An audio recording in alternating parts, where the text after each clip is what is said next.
we are going to have a conversation about Call of Duty Modern Warfare. Michael has played it more than I have. He's had it longer than me. I do have it now. So. Yeah. Okay, Dave, you did play the story a little bit? Yeah, I think talking to a couple friends of mine, I think I'm probably like 30 or 40% through. Okay. All right, so Call of Duty this year, Modern Warfare, they're taking it back by rebooting Modern Warfare, which is arguably their most popular one. Kind of started the whole thing. So they're taking it back to Modern Warfare. They're stepping away from all the futuristic technology. No more double jumps, no more wall running.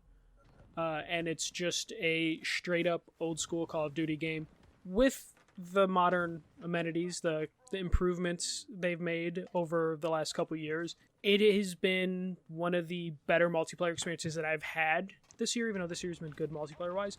But for Call of Duty, because last year I was a big fan of Black Ops 4, but it was only for the Blackout mode, mainly. I could never really get into the regular multiplayer mode. I would dabble in it, and I enjoyed it. There is no Blackout mode in Modern Warfare. It's just the regular multiplayer, the Spec Ops co-op, and then the single-player campaign. But I'm enjoying the multiplayer with its more, like, I keep saying stripped down, but that I feel like that sounds bad. Back to basics. Yeah, back to basics. They're boots on the ground of just simple kill streaks, gun loadouts, the craziness. It's the playlists are pretty much what we're grown accustomed to, and the gunplay has it's Call of Duty. The gunplay is always good.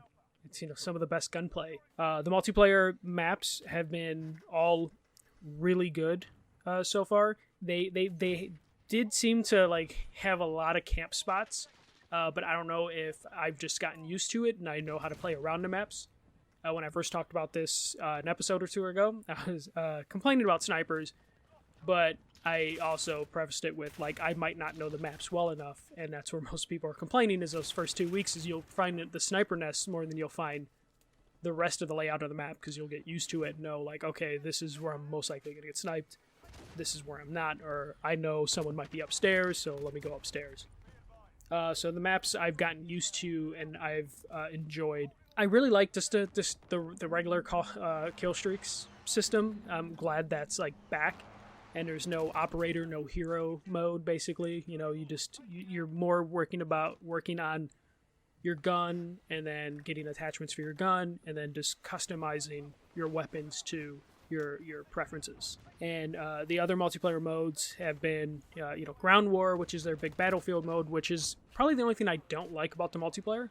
Don't know if Call of Duty, it's just pure chaos. I don't know if Call of Duty works for pure chaos. It's a different type of chaos than there was in Blackout last year. I don't feel like the game works with more than 12 players on a map, or even if it's 16, if it's 8 on 8 or whatever it is. Yeah, this is 32 versus 32 in a map, and it's just too chaotic because you have people with their kill streak stuff going off. You have explosions. You have vehicles. And the sniper issue, I feel, is an actual problem in this mode. To where you're just spawning in random spots and you're just dying constantly unless you find a good corner to hunker down in and then just start sniping people. I just haven't found a good balance in the mode. I don't know if it's a map thing or maybe I'm just getting the bad luck of the draw when it comes to the different. I can't sit still long enough on a map like that. I get bored. I want to move and I want to see somebody. If I don't see anybody or movement for 5, 10, 15 seconds, I'm I want to go somewhere else. Yeah, and I think that's a problem is because with Call of Duty, it's kind of just built into your mind of run and gun. So I can sit forever in a Battlefield game because I feel like the maps are better designed for that. But Call of Duty, I'm just no, I need to run around and I need to start killing people. And Ground War just doesn't do it for me. And I don't know, I don't like the map design in Ground War, and I just think it's just, there's too much going on, and it's just not how the game was built or to run. The map either needs to be bigger, but then at that point you're getting into Blackout territory, and they don't want to do that, which is understandable. But Ground War is just not doing it for me. I always forget the name of it, the 2v2 mode. That is really fun and is a really good addition to the game, just because it's kind of just a chess match. Everyone, starts off with everyone has the same weapons each round, and it's just 2v2. one kill, or like one death, you're out. And the pace that it goes and flows, like you get into matches real quick, matches will end relatively quick, whether they go well or go bad. There's something addicting about this getting into that playlist and knowing everything. Rapidly going. Yep. Yeah, rapidly going and knowing everyone's on an even playing field. Don't recommend going in that mode alone, because if you're with someone bad, then you're just kind of stuck playing with someone who's going to get killed every 2 seconds. But there is something that's kind of appealing about that, of just like, okay, it's me by myself. Yeah, 2v1 scenarios, yep. Yeah, and there's something kind of exhilarating, especially when you come out of a 2v1 victorious. Mm-hmm. That there's something special that mode can capture, which I really enjoy. So that's just like the multiplayer aspect of it. Spec Ops, which you have to wait till the campaign's over to really get into, that was super broken the first like week. Like I would get into matches and fall through the ground, or matches won't load, or people dropping in and out. But the dropping in and out is kind of like a Call of Duty problem. But it's fine. I've never been too big into the co-op stuff with Call of Duty. Just never was into zombies. This is better than zombies in terms of like the co-op experience. I just don't know how I feel about like some of the spawn closets and just the overall structure. I always feel like the co-op mode is just kind of, it's just there to be there to fill it out, and I just have never gotten a full co-op experience from Call of Duty. So I'm just going to brush over that like I kind of brushed over the last couple Call of Duties when they have a co-op mode of just like, it's there. But what I want to talk to, since Dave at least played like, a little bit close to half of it, is the campaign. The campaign, this is Modern Warfare. It's rebooted. This is basically what we would assume Modern Warfare 1. Just like the multiplayer, you're starting off relatively small in terms of if you played the previous Modern Warfare games, those games escalated each time into crazier and crazier shit. And this definitely feels like that escalation. And it has its definite highs and definite lows. The game, the storytelling, it's usual. You're after terrorists. You're trying to find a terrorist organization that stole some chemicals from the Russians, and it's just constant story weaving through multiple characters, trying to track down these chemicals while you're dealing with like the Russians and you're dealing with the terrorist organization. Almost slightly confusing which character you are or you aren't at the very beginning. Yeah, a little bit, until you finally settle in. It's like when you see the main like when you see someone interacting, like when you're working with Farah, you know who you are. Like you have to see Farah to know like which character you are, because you'll see like the same 2-3 people with you for a specific character. I enjoyed the campaign for what it was. It's like the usual like 4 to 6 hour campaign.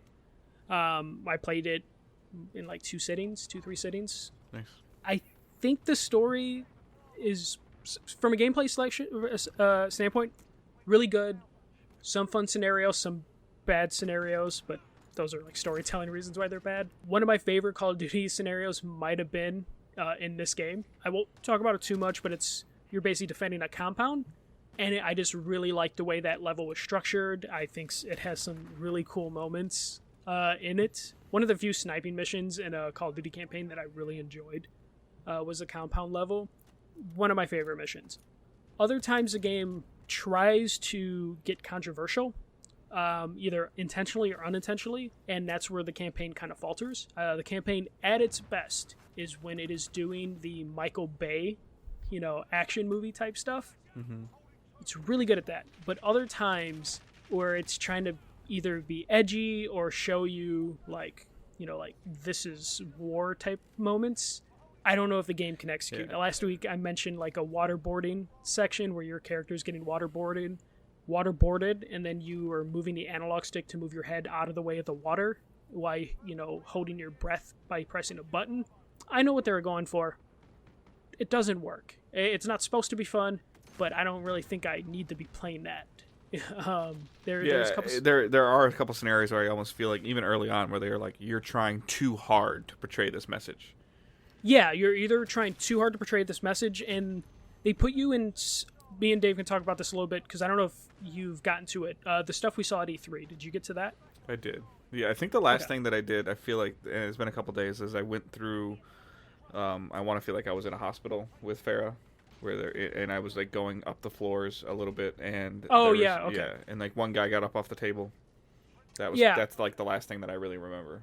So this game a lot of the times tries to do the thing where it puts you in a situation where it's like, oh, this person might be okay. Oh wait, they have a gun, and they want you to have that snap decision of taking the shot of like, should you have shot that person? Were they a bad guy? Weren't they a bad guy? Spoiler alert, they're always a bad guy when they put you in that scenario. I was going to say, it always feels like, and I hate to say it like this from this aspect of it, but it always feels like, at least with a Call of Duty game, it's a shoot first. It's always a shoot first, but they try and put in the back of your head, like, in the scene, a lot of people know about the scene because it was a lot of talk out of E3, there's like a woman holding a baby and she pulls a gun on you. Scenarios like that, or, you know, you shoot someone, they're like, oh, I'm okay, but then you find out that they had like a detonator, so it's like the soap will tell you, like, it was okay. It was either you or her, and it's just like, okay. They always justify those scenarios when you do take action to kill the person, and if you do, like, shoot a civilian, the game will just quit. It'll fail you. Mm-hmm. You know, it's like, we don't tolerate civilian casualties, but the game will also still, at the same breath, put you in those scenarios of like, that person in a hospital bed, looks like they had a gun, good thing you shot them. Yeah. See, I would almost rather see something, and saying this out loud is harder, but like as you get a mission complete screen, like maybe even something that says innocent people killed.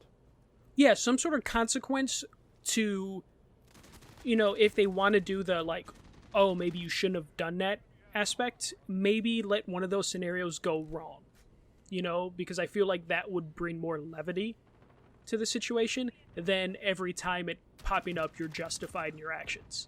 Not to the level of like what Detroit Become Human did, but something to the level of you doing this affects something else later on, to where it makes it feel like it had some type of substance to it. To where you said essentially, if you do something that the game developers are saying is wrong, you get a game over screen. Yeah, and the game later on, without spoilers, will, you know, put you in scenarios where it gives you basically.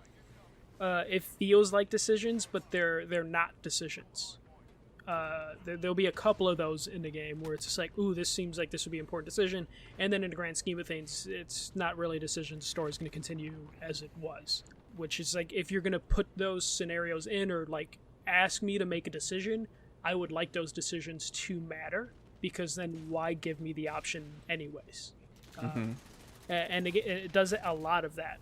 But saying all that, I still enjoyed the campaign for what it was. I just feel like at times it punches above its weight class, and stuff that they were trying to make controversial and stuff they didn't intend to be controversial, that's going to happen. At the end of like my 4 or 5 hours with the game, I didn't feel like I wasted my time. I enjoyed it, and I look forward to seeing where they take the Modern Warfare branch of the franchise in the future, especially now it seems like they might be a 2-studio route or whatever. I enjoyed the campaign, and I do recommend it, but what do you think early on in the story? Because I beat the story, so some of the stuff I'm saying might not know exactly. I think right when I jumped into it, like I was having a little bit of a hard time with like the very beginning story mission of like trying to, like, it was in that, you know, like you were trying to find the gas. And it was very dark, like extremely dark, and I died a couple times at the beginning, and I could feel myself getting frustrated, and then trying to take it at a slower pace. The thing that's always the most interesting to me is that you play the campaign usually vastly different than you play their multiplayer, so like it doesn't really go well together. A lot of times campaigns are really good for teaching you how to play multiplayer and stuff like that, and I feel like Call of Duty's never been that for me. Like, it's just like the campaign is a story, and I think that the voice acting and the cutscenes and all that stuff are very good. The game looks great, and I don't. Oh my god, the game's gorgeous. Yeah, I don't have a Pro, and I don't have a 4K TV or any of that stuff, and it looks great. It runs great. It does all that stuff. So they nailed that aspect, and it's fun to play. But unfortunately for me, with the way I'm, you know, like I played the story and I was going through it and we were streaming it on our channel and I was, you know, some people were checking it out, but so far there's been no draw for like what happens next, like for me to like, oh, I need to go play. I want to see the next chapter. I want to see the next thing.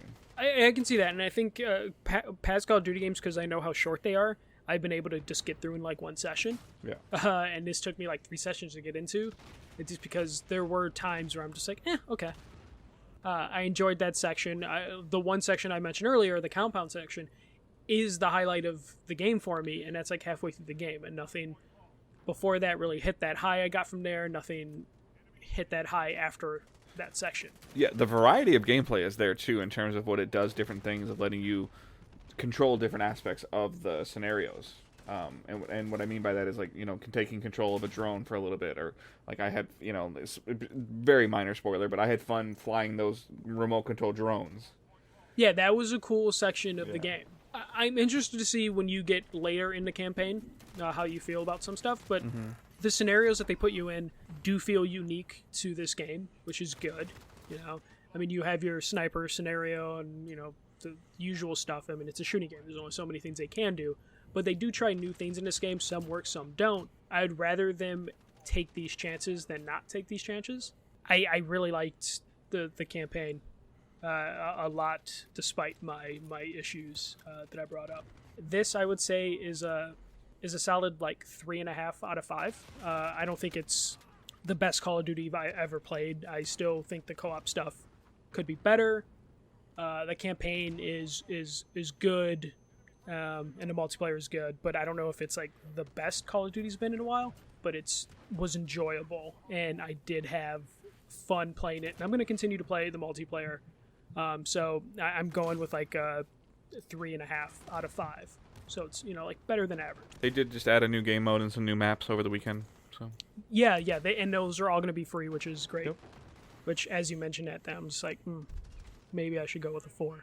But I already said 3.5. So 3.5 is. Got to review it for what it was. Like at that time, that's what it was. At the time, at the time, 3.5. Because I feel like sometimes companies use this continued additional content.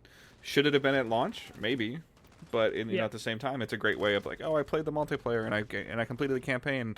They set it aside, and then their buddy goes, "Hey, we just got new maps. All right, let me go check it out." And then next thing you know, you're playing it for the whole weekend. Like it's really good marketing. So. Mm-hmm. Yeah, no, it's definitely gives the game that longer tail, which means sell more copies long term, and especially when you find out that when they do like expansion packs, each expansion pack sells less than the previous one, so it's just probably better if they just get people to buy in now instead of trying to make money off expansion packs, which apparently never really work out that well anyways.